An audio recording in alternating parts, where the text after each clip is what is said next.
21 নং পঞ্চায়তৰ পৰা প্ৰতিদ্বন্দ্বিতা কৰিছে ৱাৰ্ড মেম্বাৰ হিচাপে যেহেতু বাগিচা অঞ্চলত আপুনি আপোনাৰ এটা সুনাম আছে কওকচোন আপোনাৰ অনুভৱ কেনেকুৱা লাগিছে নমস্কাৰ মোৰ নামটো নীলমদেৱ তাঁতী আৰু যোৰহাট সমষ্টি 21 নং হোলোঙাপাৰ বাগান গাঁও পঞ্চায়তৰ 1 নং ৱাৰ্ডৰ পৰা এবাৰ মই ৱাৰ্ড মেম্বাৰৰ কাৰণে মই প্ৰতিদ্বন্দ্বিতা হৈছোঁ গতিকে সকলোৱে ৰাইজে যেতিয়া সমৰ্থন কৰিছে আৰু আপোনাৰ 12 নং দক্ষিণ হোলোঙাপাৰ গাঁও পঞ্চায়ত আপোনাৰ 29, 25 আৰু 21 নঙৰ যি জিলা পৰিষদৰ এই মিত্ৰযুদ্ধত মানে আমি সকলোৱে সহায় সহযোগ কৰাৰ কাৰণে আৰু তেওঁ 21 নং হোলোঙাপাৰত 1 নং ৱাৰ্ডৰ পৰা সকলো ৰাইজে সমৰ্থন কৰাৰ বাবে আগবাঢ়ি ওলাই আহিছোঁ আৰু সকলো ৰাইজে সহায় সহযোগ কৰাৰ কাৰণে মই বহুত সুখী হৈছোঁ এই ৱাৰ্ডটোত কি সমস্যা আছে বুলি আপুনি ভাবে এই ৱাৰ্ডটোত আমাৰ সমস্যা একমাত্ৰ হৈ গ'ল আপোনাৰ শিক্ষাগত আহততো আমাৰ এতিয়া বহুত প্ৰয়োজন আৰু সেই শিক্ষাৰ কাৰণেহে আগবাঢ়ি ওলাই আহিছোঁ আৰু সকলো ৰাইজে আজি শিক্ষাগত ক্ষেত্ৰত মানে বহুত আগবাঢ়ি আহিছে আৰু আগলৈ আগবাঢ়ি পিনে যাব বুলি বহুত আশা কৰিছোঁ গতিকে এইখিনিকে কৈছোঁ আৰু সমূহ ৰাইজে যাতে এইখিনি লৈ পিনে আগবাঢ়ি ওলাই আহি পিনে সকলোৱে যাতে মোক সমৰ্থন কৰে ইয়াৰে জয়যুক্ত কৰে যে তাৰে কামনা কৰিছোঁ হয় নমস্কাৰ মই বন্তিমা লাহন মই 23 নং মধ্য হোলোঙাপাৰ আঞ্চলিক পঞ্চায়তৰ পৰা মই আঞ্চলিক মেম্বাৰ প্ৰতিনিধি হিচাপে মই প্ৰাৰ্থিত্ব আগবঢ়াইছোঁ ৰাইজে মোক সমৰ্থন কৰিছে আৰু ৰাইজৰ মই সঁহাৰি পাইছোঁ যদি মোক ৰাইজে আমাৰ 23 নং পঞ্চায়তৰ প্ৰায় 8,000 পৰিয়ালৰ যিখিনি সমস্যা সেই সমস্যাসমূহ মই সমভাৱে চকু দি সমাধান কৰিবলৈ চেষ্টা কৰিম এই আশা আৰু আমাৰ এই বিজেপি চৰকাৰে আমাৰ সকলো দুখীয়া পৰিয়ালৰ সমস্যাবিলাক সমাধান কৰিছে গতিকে আমি এইসকল ৰাইজৰো সমস্যাখিনি মই তেখেতসকলৰ আগত অৱগত কৰি সমস্যা সমাধান কৰিবলৈ চেষ্টা কৰিম মই আমাৰ পঞ্চায়তটো যাতে তৃণমূল পৰ্যায়ৰ পৰা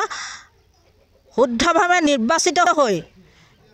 তেওঁলোকে শুদ্ধভাৱে নিৰ্বাচিত কৰি এজন উপযুক্ত প্ৰতিনিধি হিচাপে যাতে নিৰ্বাচিত কৰি পঠিয়ায় সেয়াহে আহ্বান জনাম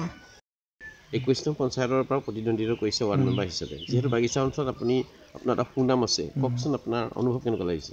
নমস্কাৰ মোৰ নামটো নীলমদেৱ তাঁতী আৰু যোৰহাট সমষ্টি 21 নং হোলোঙাপাৰ বাগান গাঁও পঞ্চায়তৰ 1 নং ৱাৰ্ডৰ পৰা এবাৰ মই ৱাৰ্ড মেম্বাৰৰ কাৰণে মই প্ৰতিদ্বন্দ্বিতা হৈছোঁ গতিকে সকলোৱে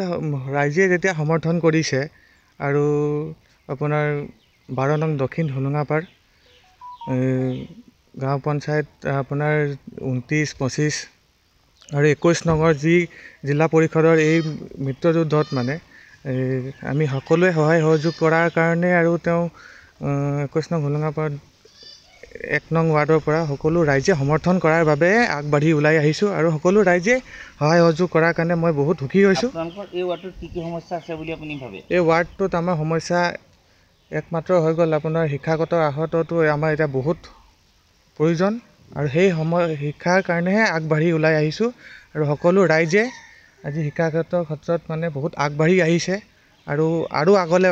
আগবাঢ়ি পিনে যাব বুলি বহুত আশা কৰিছোঁ গতিকে এইখিনিকে কৈছোঁ আৰু সমূহ ৰাইজে যাতে এইখিনি লৈ পিনে আগবাঢ়ি ওলাই আহি পিনে সকলোৱে যাতে মোক সমৰ্থন কৰে ইয়াৰে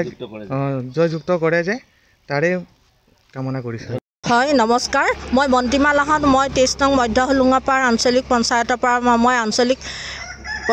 আঞ্চলিক মেম্বাৰ প্ৰতিনিধি হিচাপে মই প্ৰাৰ্থিত্ব আগবঢ়াইছোঁ ৰাইজে মোক সমৰ্থন কৰিছে আৰু ৰাইজৰ মই সঁহাৰি পাইছোঁ যদি মোক ৰাইজে আমাৰ 23 নং পঞ্চায়তৰ প্ৰায় 8,000 পৰিয়ালৰ যিখিনি সমস্যা সেই সমস্যাসমূহ মই সমভাৱে চকু দি সমাধান কৰিবলৈ চেষ্টা কৰিম এই আশা আৰু আমাৰ এই বিজেপি চৰকাৰে আমাৰ সকলো দুখীয়া পৰিয়ালৰ সমস্যাবিলাক সমাধান কৰিছে গতিকে আমি এইসকল ৰাইজৰো সমস্যাখিনি মই তেখেতসকলৰ আগত অৱগত কৰি সমস্যা সমাধান কৰিবলৈ চেষ্টা কৰিম মই আমাৰ পঞ্চায়তটো যাতে তৃণমূল পৰ্যায়ৰ পৰা শুদ্ধভাৱে নিৰ্বাচিত হৈ তেওঁলোকে শুদ্ধভাৱে নিৰ্বাচিত কৰি এজন উপযুক্ত প্ৰতিনিধি হিচাপে যাতে নিৰ্বাচিত কৰি পঠিয়ায় সেয়াহে আহ্বান জনাম